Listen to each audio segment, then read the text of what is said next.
Britain की प्रधानमंत्री ऋषि सुनक की पत्नी को 500 करोड़ का नुकसान हुआ है। क्या पता है आपको? जी हाँ, ब्रिटेन के प्रधानमंत्री ऋषि सुनक की पत्नी को 500 करोड़ का नुकसान हुआ है। बीते मंगलवार को ट्रेडिंग के दरमियान इन्फोसिस में भारी गिरावट के चलते 24 घंटे के अंदर ही ऋषि सुनक की पत्नी ने 500 करोड़ का नुकसान उठाया है। ब्रिटेन के प्रधानमंत्री ऋषि सुनक की पत्नी अक्षता मूर्ति को एक दिन में करीब 61 मिलियन डॉलर का नुकसान हुआ है।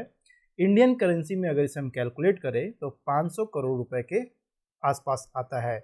दरअसल सोमवार को इन्फोसिस कंपनी के शेयर करीब 9% से 10% के बीच गिरे थे, जिसके चलते ब्रिटेन के प्रधानमंत्री ऋषि सुनक की पत्नी अक्षता मूर्ति को भारी नुकसान उठाना पड़ा। अक्टूबर 2019 के बाद इन्फोसिस के शेयर्स में यह एक दिन में सबसे बड़ी गिरावट है। अगर आप नहीं जानते हैं तो इस बात को जान लें कि अक्षता इन्फोसिस के को फाउंडर नारायण मूर्ति की बेटी है। पिछले दिनों ऋषि सुनक को अक्षता के टैक्स से जुड़े मामलों में संसद में जवाब देना पड़ा था। अब जानते हैं कि कैसे अक्षता ने नफे की उम्मीद में नुकसान कर बैठे। मीडिया रिपोर्ट्स के मुताबिक इस साल के फर्स्ट क्वार्टर यानी जनवरी से मार्च के दौरान इन्फोसिस को फायदे की उम्मीद थी, लेकिन मार्केट का मिजाज बदला और नफे की उम्मीद नुकसान में तब्दील हो गई। और यही कारण है कि अक्षता को 500 करोड़ रुपए से भी ज्यादा का घाटा सहना पड़ा, और वो भी सिर्फ एक दिन के ट्रेडिंग सेशन में। आपको जानकर हैरानी होगी कि अक्षता के पास इन्फोसिस का 0.94% हिस्सा है।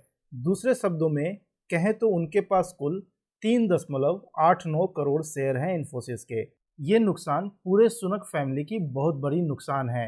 इसके बावजूद भी उनके पास करीब 450 मिलियन पाउंड की वेल्थ है, यानी कि अगर इंडियन करेंसी में बात करें तो अभी भी उनके पास 4600 करोड़ रुपए की वेल्थ है। अब ब्रिटेन में हमेशा यह सवाल उठता रहता है कि ऐसे वक्त में जबकि आम नागरिक बढ़ती महंगाई और कॉस्ट ऑफ क्राइसिस से जूझ रहे हैं, तो अक्षता या ब्रिटेन के प्रधानमंत्री सुनक परिवार अरबों रुपए कहां से कमा रहे हैं। ब्रिटेन के प्रधानमंत्री की वेल्थ पर यह आंकड़ा पिछले दिनों ब्लूमबर्ग ने जारी किया था। अब अक्षता सवालों के घेरों में आ चुकी हैं। ऋषि सुनक भले ही ब्रिटेन के प्राइम मिनिस्टर बन गए हैं, लेकिन अक्षता के पास अब भी ब्रिटेन की नागरिकता नहीं है, और यही कारण है कि सुनक के सियासी विरोधी इस मसले पर सवाल उठाते रहे हैं। इसकी वजह से सुनक को काफ़ी परेशानी भी हुई है, काफ़ी परेशानी उन्हें झेलनी पड़ी है। एक रिपोर्ट के मुताबिक पिछले साल सामने आया था कि अक्षता अपने नॉन डोमिसाइल स्टेट्स का फ़ायदा उठा रही हैं। चूँकि वो यहाँ की परमानेंट रेसिडेंट नहीं है, यहाँ की कहने का मतलब है ब्रिटेन की परमानेंट रेसिडेंट नहीं है, लिहाजा उन्हें दूसरे देशों में की गई कमाई पर टैक्स भी नहीं चुकाना पड़ा। इसके जवाब में अक्षता ने ये कह भी दिया है कि जो कर रही हैं वो कतई गैरकानूनी नहीं है। हालांकि बाद में उन्होंने यह भी कहा था कि वो कानून के हिसाब से अपनी कमाई पर जो भी टैक्स बनेगा उसे जरूर भरेंगी, जो भी वाजिब टैक्स होगा उसे जरूर भरेंगी। पिछले दिनों संसद में अक्षता की चाइल्ड केयर कंपनी को लेकर के भी सवाल उठा था। इसके जवाब में सुनक के ऑफिस से ही एक बयान जारी किया गया था। इसमें बताया गया था कि तमाम चीजें बिल्कुल ट्रांसपेरेंट है, कुछ भी छुपाया नहीं जा रहा है। और सुनक ने यह भी कहा था कि वो जांच कमिश्नर डेनियल ग्रीनबर्ग को पूरा सहयोग देने को तैयार हैं। ब्लूमबर्ग के मुताबिक पिछले महीने सुनक ने संसद में अपने तमाम फाइनेंशियल अफेयर्स की जानकारी दी थी। सुनक के मुताबिक उन्होंने 3 साल में 10 लाख पाउंड टैक्स पे किया है। इसमें बतौर प्रधानमंत्री सैलरी शामिल नहीं है। अब बात करते हैं कि विपक्ष के क्या आरोप रहे हैं और उस पर सुनक के जवाब क्या रहे हैं। ब्रिटेन में रहने के बाद भी अक्षता ने भारतीय नागरिकता नहीं छोड़ी।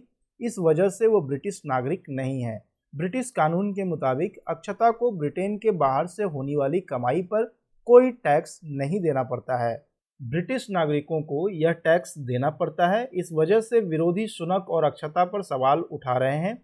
ऐसा तब हो रहा है जब वित्त मंत्री के तौर पर सुनक ने ब्रिटिश नागरिकों पर टैक्स का बोझ बढ़ाया है। वहीं सुनक ने कहा है कि विपक्ष उनकी पत्नी को बदनाम करने की साजिश कर रहा है। सुनक ने एक ब्रिटिश अखबार को बताया था कि अक्षता अपने देश से प्रेम करती है, जैसे मैं अपने देश से प्यार करता हूँ।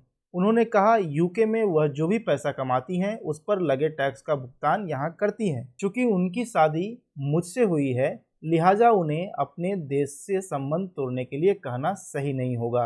विदेशी आय पर ब्रिटेन के टैक्स का भुगतान करने के अपने फैसले को बताते हुए अक्षता ने ये कहा था कि मैं नहीं चाहती कि मेरा नॉन डोमिसाइल स्टेट्स ऋषि के लिए परेशानी बने।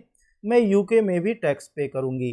अब बात करते हैं कि सुनक के पार्टी में भी सुनक पर क्या क्या सवाल उठ रहे हैं। पिछले साल द गार्डियन की एक रिपोर्ट में कहा गया था ब्रिटेन के लोग दोहरी नागरिकता रख सकते हैं, लेकिन सुनक जैसे बड़े नेता के लिए इसे अच्छा नहीं माना गया। कंजर्वेटिव पार्टी भी दोहरी नागरिकता के मुद्दे पर उनका लंबे वक्त तक बचाव नहीं कर सकेगी। यह नैतिकता का मामला है, कानून का नहीं। उसी वक्त कंजर्वेटिव पार्टी के सांसदों की एक रिपोर्ट में कहा गया था सुनक के लिए पत्नी के टैक्स से जुड़े मामलों का बचाव करना मुश्किल है। कुछ लोगों को लगता है कि वो बहुत लंबे वक्त तक ब्रिटेन में ही रहना चाहते हैं। इन आरोपों से खुद सुनक तनाव में थे। उन्होंने माना था कि चांसलर बनने के 18 महीने बाद तक उनके पास अमेरिकी ग्रीन कार्ड था। हालांकि उनका दावा था कि अक्टूबर 2021 में उन्होंने यह स्टेट्स लौटा दिया। द मिरर के एडिटोरियल में लिखा गया था ऋषि उलझे हुए शख्स हैं। उन्होंने गरीबों पर तो टैक्स का बोझ डाल दिया, लेकिन पत्नी अक्षरता को अब तक टैक्स के दायरे में नहीं ला सके। यह दोहरा मापदंड और नो टैक्स स्कैंडल है। 40 साल में पहली बार इतनी महंगाई है। अक्षता को ब्रिटेन की महारानी एलिजाबेथ से भी ज़्यादा अमीर बताया गया था। उनके पास इन्फोसिस के करीब $1 बिलियन के शेयर हैं। क्वीन एलिजाबेथ के पास करीब $460 मिलियन की प्रॉपर्टी थी। उनकी गिनती यूरोप की सबसे अमीर महिलाओं में होती हैं। यूक्रेन पर हमले के बाद ब्रिटेन ने रूस पर व्यापारिक प्रतिबंध लगाए, लेकिन भारत ने ऐसा नहीं किया। इन्फोसिस कंपनी में अक्षता के करोड़ों रुपए के शेयर हैं। ये कंपनी अब भी रूस में बिजनेस कर रही है। इसे लेकर के भी ब्रिटेन में सुनक और अक्षता का काफ़ी विरोध हुआ था।